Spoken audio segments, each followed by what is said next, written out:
কি হলো বাবা, এখানে বসে পড়লে আর তাকিয়ে তাকিয়ে কি দেখছো? চলো। কি দেখছি জানিস বাবু? এই বিল্ডিংটা দেখছিস? কেন এখানে বস না, আর কি দেখছি জানিস বাবু? ওই বিল্ডিংটা দেখতে পাচ্ছিস? হুম। আজ থেকে মোটামুটি তুই ধরে নে 16 বছর হবে। 16 বছর আগে ওই জায়গাটা আর বিল্ডিংটা মাত্র 12 লাখ টাকায় বিক্রি করে দিচ্ছিল, জানিস? তখন যদি সেই সময় আমার বাবা যদি এটা কিনে রাখতো, আজকে বর্তমান দাম কত হবে জানিস? নয় নয় করে এখন বর্তমান দাম ওর প্রায় তোর 1 কোটি টাকার কাছাকাছি দাম হবে। তাই নাকি? হ্যাঁ, একদম তাই, বুঝলি? সত্যি করে তখন যদি কিনে রাখতো কত উপকার হতো, আমরা আজকে কত টাকার মালিক হয়ে যেতাম রে। কি হচ্ছে অনেকদিন পরে এদিকে দেখতে পেলাম?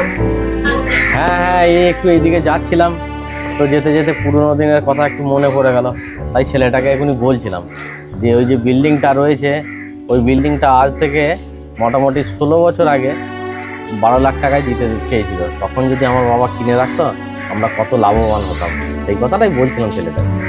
তা অসুবিধা কি আছে, এখন কিনে নে। আরে বলিস কি রে, এই সংসার পাতি, ছেলেপিলের পড়াশোনা খরচা, নানান রকম সমস্যা, এখন অত টাকা আমি কোথায় জোগাড় করবো যে ওই বাড়িটা আমি এখনই 1 কোটি টাকা দিয়ে কিনবো?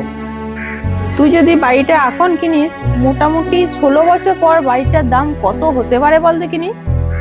হ্যাঁ, তা মোটামুটি এখন যদি কিনে রাখা হয়, এখন থেকে 16 বছর যদি ধরা হয়, তাহলে তোর 16 বছর পর এখন 1 কোটি টাকা দাম, তো তখন মোটামুটি নয় নয় করে 4-5 কোটি টাকা দাম তো হবেই।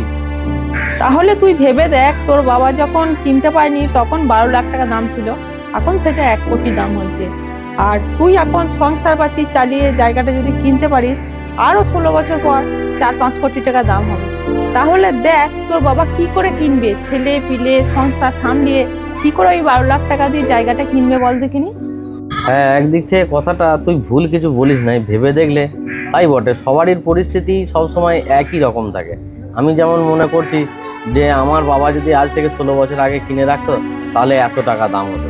আবার দেখ, তুই আমাকে যে কথাটা বললি একদম সত্যি কথা, যে আমি যদি এখন এই জায়গাটা কিনে রাখতে পারি, 16 বছর পর সত্যি করে এই জায়গাটার দাম কিন্তু আরো 4-5 কোটি টাকা হতে পারে। তার সংসারের পরিস্থিতি, বাবারও সেই সংসার চালিয়ে যেমন পরিস্থিতি আমাদেরকে মানুষ করে হয়েছে, আমারও ঠিক সেই একই জায়গায় পরিস্থিতি।